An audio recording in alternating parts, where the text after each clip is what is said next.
तो finally Bihar police sub inspector 2023 भर्ती का नोटिफिकेशन जारी कर दिया गया है। और इस नोटिफिकेशन के माध्यम से इस भर्ती की पूरी डिटेल्स आप लोगों को इस वीडियो में मिलने वाली है। तो वीडियो को लास्ट तक देखते रहिएगा।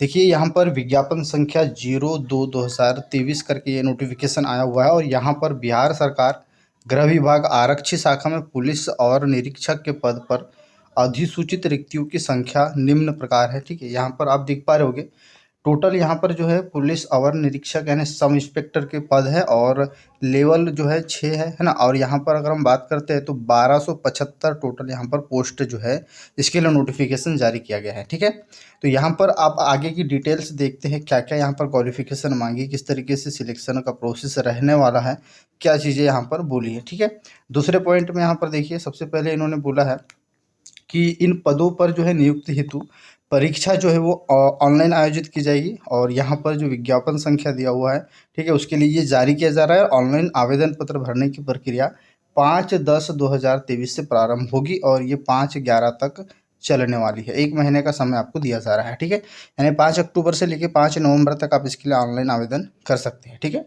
अब यहाँ पर देखिए इन्होंने वही बोला है कि ये इसके लिए जो है आप ऑनलाइन आवेदन इतने से इतने तारीख तक आप यहाँ पर कर पाएंगे। ठीक, चलिए आगे बढ़ते हैं।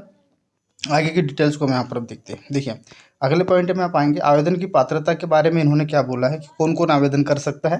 तो देखिए सबसे पहले भारत का नागरिक होना चाहिए, यानी आप जो है किसी भी स्टेट से है तो आप इस फॉर्म को अप्लाई कर सकते हैं। ठीक है, पुरुष महिला एवं थर्ड जेंडर आवेदन कर सकते हैं। अभ्यर्थियों की शैक्षणिक योग्यता न क्वालिफिकेशन जो है 1/8/2023 तक किसी भी मान्यता प्राप्त, ठीक है, बोर्ड से स्नातक, ठीक है, ये आप लोगों के लिए इसमें लगता है, यानी आप ग्रेजुएट अगर आप है तो आप बिल्कुल आवेदन कर सकते हैं। उम्र जो है आयु सीमा किस तरीके से यहाँ पर मांगी गई है, तो देखिए 1/8/2023 से आयु की गणना की जाएगी। और आयु की गणना में अगर हम देखें तो यहाँ पर 1/8/2023 को मैट्रिक अथवा समकक्ष प्रमाण पत्र के आधार पर आपकी गणना होगी। ठीक है, आरक्षित सामान्य वर्ग के लिए 20 वर्ष और अधिकतम 37 वर्ष की, और महिलाओं में आपका 20 वर्ष और अधिकतम 40 वर्ष की आयु होनी चाहिए। ठीक है, ये सामान्य की बात हो गई। अन्य पिछड़ा वर्ग, अत्यंत पिछड़ा वर्ग की बात करें तो निम्नतम जो है 20 वर्ष और अधिकतम 40 वर्ष। ठीक है, वही अनुसूचित जाति और अनुसूचित जनजाति के लिए यहाँ पर बात करें तो न्यूनतम 20 और अधिकतम 42। ठीक है, ये होगी आयु की सीमा। अब यहाँ पर अगर आगे देखिए भूतपूर्व सैनिक हैं, ठीक है, ये सारी चीज़ें आप लोगों को यहाँ पर दी हुई है। अभ्यर्थियों का मापदंड किस तरीके से रहेगा, तो देखिए यहाँ पर इन्होंने बोला है फिजिकल के लिए ऊंचाई, सीना और वजन के कोई अंक दे नहीं होगा, परंतु विहित जो अर्हताएँ है पूरी करने में जो अभ्यर्थी है वो सक्षम होना चाहिए। ठीक है, और असफल अगर नहीं है तो असफल घोषित कर दिए जाएंगे। इसमें फिजिकल में कोई नंबर यहाँ पर नहीं बोला गया है, जिसके लिए ऊंचाई, सीना और वजन के लिए। ठीक है, तो ऊंचाई यहाँ पर बोला है। ठीक है, सामान्य में आप लोगों का और अन्य पिछड़ा वर्ग में आपको पुरुष के लिए 165 सेंटीमीटर, अत्यंत पिछड़ा वर्ग पुरुषों के लिए 160 सेंटीमीटर, ठीक है, अनुसूचित जाति और अनुसूचित जनजाति के लिए 160, ठीक है, और सभी वर्ग की महिलाओं के लिए 155 सेंटीमीटर हाइट यहाँ पर मांगी है। ठीक है, सीने की बात करें तो सीने में अगर आप देखेंगे तो यहाँ पर जो है 81 सेंटीमीटर न्यूनतम आपका सीना होना चाहिए और फुला के इसको जो है 86 आपको करना है। ठीक है, ये हो गया। फुलाने के बाद सीने में कम से कम 5 सेंटीमीटर का अंतर आना चाहिए। अगर आपका 82 है, ठीक है, 82 है तो ये 86 जाना चाहिए। ठीक है, 87 जाना चाहिए, इस तरीके से। अब देखिए अनुसूचित जाति के लिए यहाँ पर दिया है बिना फुलाए 79, ठीक है, फुलाकर 84, ठीक है, फुलाने के बाद 5 सेंटीमीटर। महिलाओं में सीना की माप नहीं होगी, ये उन्होंने बोला है। अगला देखिए वजन के बारे में इन्होंने क्या बोला है। वजन न्यूनतम 48 किलोग्राम होना चाहिए सभी वर्गों की महिलाओं के लिए। ठीक है, ये आप लोगों की महिलाओं के लिए वजन का यहाँ पर मापदंड रखा हुआ है। ठीक है, नियुक्ति की प्रक्रिया किस तरीके से है, देखिए सबसे पहले आपकी लिखित परीक्षा होगी। ठीक है, लिखित परीक्षा होगी और यहाँ पर जो है आप लोगों का प्रथम चरण प्रारंभिक परीक्षा में आपके 200 अंकों का एक प्रश्न पत्र होगा, जिसमें जो है कुल संख्या 100 होगी। ठीक है, प्रश्न रहेंगे 100, उसके लिए अंक रहेंगे 200। ठीक है, और यहाँ पर परीक्षा की अवधि 2 घंटे यहाँ पर रहने वाली है। ठीक है, ये आप लोगों का है।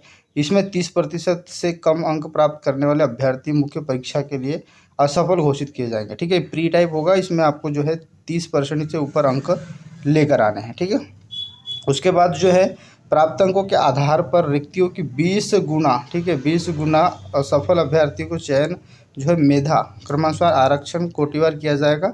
ठीक है, और यहाँ पर जो फिजिकल के लिए वो 20 गुना 20 टाइम स्टूडेंट को बुलाया जाएगा, ये इन्होंने बोला है। ठीक है, द्वितीय चरण की बात करते हैं। द्वितीय चरण में क्या बोला है कि प्रारंभिक परीक्षा में सफल अभ्यर्थी मुख्य परीक्षा में सम्मिलित होने का अवसर दिया जाएगा। मुख्य परीक्षा में 2 प्रश्न पत्र होंगे, ठीक है। ये यहाँ पर जो है 20 गुना सेकंड परीक्षा के लिए यहाँ पर बुलाया जाएगा, ना कि फिजिकल के लिए, ठीक है। प्रथम पत्र 200 अंकों का सामान्य हिंदी का, ठीक है, 2 घंटे का समय होगा जिसमें 100 प्रश्न होंगे। न्यूनतम अर्हता 30 अंक, ठीक है, उसी तरीके से यहाँ पर बोला है। और जो है उन्हें मतलब यहाँ पर 30 अंक के अगर नीचे कोई लेके आता है तो यहाँ पर बिल्कुल वो अयोग्य हो जाएगा। दूसरा यहाँ पर इन्होंने बोला है द्वितीय प्रश्न जो है आपका सामान्य अध्ययन, सामान्य विज्ञान, नागरिक शास्त्र, भारतीय इतिहास, ये सारे मिला के जो है पूर्णांक 200 का होगा और इसमें प्रश्नों की संख्या 200 होगी, सॉरी 100 होगी, ठीक है। 2 घंटे का समय रहेगा। सिलेबस पे अलग से आपको वीडियो मिल जाएगा। चैनल को सब्सक्राइब करके बेल नोटिफिकेशन ऑन कर लीजिएगा, ठीक है, जैसे ही वीडियो होगा। दोनों चरणों में परीक्षा में प्रत्येक गलत उत्तर के लिए 0 पॉइंट, ठीक है, 0.2 अंक काटा जाएगा। उत्तर पुस्तिका 2 प्रतियों में होगी जिसकी एक प्रति आयोग के पास सुरक्षित रखी जाएगी, ठीक है। मुख्य लिखित परीक्षा के आधार पर रिक्तियों के 6 गुना लोगों को बुला लिया जाएगा। उसमें आपका सेकंड स्टेज के लिए 20 गुना बुला रहा था, सेकंड स्टेज में आपके फिजिकल के लिए 6 गुना स्टूडेंट्स को यहाँ पर बुलाया जाएगा, ठीक है। तृतीय चरण में क्या होगा, फिजिकल होगा, ठीक है। फिजिकल में आपका क्या होगा, देखिए दौड़ होगी 1 मील यानी 1.6 किलोमीटर होगी, जो कि 6 मिनट 30 सेकंड के लिए, ठीक है। फिर होगा आप लोगों का ऊंची कूद, ठीक है, ऊंची कूद होगी। और यहाँ पर देखेंगे, देखिए महिलाओं के लिए दौड़ जो है 1 किलोमीटर की दौड़, समय 6 मिनट यहाँ पर दिया हुआ है, ठीक है। सभी के लिए यहाँ पर 4 फीट से कम कूदने वाले अभ्यर्थियों को असफल घोषित किया जाएगा। न्यूनतम 4 फीट आपको कूदना पड़ेगा, ठीक है। और न्यूनतम महिलाओं के लिए 3 फुट। लंबी कूद न्यूनतम 12 फीट, ठीक है। और यहाँ पर इससे कम आपको अयोग्य घोषित कर दिया जाएगा। लंबी कूद 12 जो है फीट आपको कूदनी है। अब यहाँ पर देखिए गोला फेंक भी है। गोला फेंक में क्या बोला है, ठीक है, सभी कोटि के पुरुषों के लिए 16 पाउंड का गोला न्यूनतम होगा, ठीक है। और ये 16 फीट फेंकना होगा। 16 पाउंड के गोले को 16 फीट फेंकना है, ठीक है। 16 फीट से कम फेंकने वाले अभ्यर्थियों को असफल घोषित कर दिया जाएगा, ठीक है। 12 पाउंड का गोला रहेगा महिलाओं के लिए और 10 फीट आपको फेंकना है। ये इन्होंने न्यूनतम अर्हता बोली है, ठीक है। ये तो बात हो गई फिजिकल की, ठीक है। अब यहाँ पर देखिए मेधा सूची नियमित जो होगा किस तरीके से होगा, देखिए अंतिम रूप से सफल अभ्यर्थी की मेधा सूची मुख्य लिखित परीक्षा में प्राप्त अंकों के आधार पर मेधा क्रमानुसार तथा कोटिवार तैयार की जाएगी। लिखित परीक्षा में 2 या 2 से अधिक अभ्यर्थियों के समान अंक प्राप्त करने पर जो है मेधा सूची में उसके स्थान पर निर्धारित उनकी जन्मतिथि के आधार पर चयन किया जाएगा। तो देखिए जो फाइनल मेरिट लिस्ट बनेगी वो आपके सेकंड पेपर से बनेगी, ठीक है, सेकंड पेपर से बनेगी। और यहाँ पर फिजिकल के लिए कोई अंक नहीं रहेंगे, ठीक है। फिजिकल सिर्फ क्वालिफिकेशन यानी क्वालिफाई रहने वाला है, ठीक है। ये तो बात हो गई, ठीक। और भी जो सारी चीज़ें वो यहाँ पर आप देख सकते हैं, रिक्तियाँ किस तरीके से यहाँ पर रहने वाली है, कितनी किस कैटेगरी के लिए, यहाँ से आप चेकआउट कर सकते हैं। ये पूरा नोटिफिकेशन था जो भी मैंने बता दिया है। और यहाँ पर जो भी अब डिटेल्स है, ठीक है, वो आप यहाँ से पढ़ सकते हैं। और जो भी डाउट है तो आप कमेंट कर सकते हैं, ठीक है। चैनल को सब्सक्राइब, वीडियो को लाइक शेयर जरूर कीजिएगा। मिलते हैं नेक्स्ट वीडियो में। जय हिंद।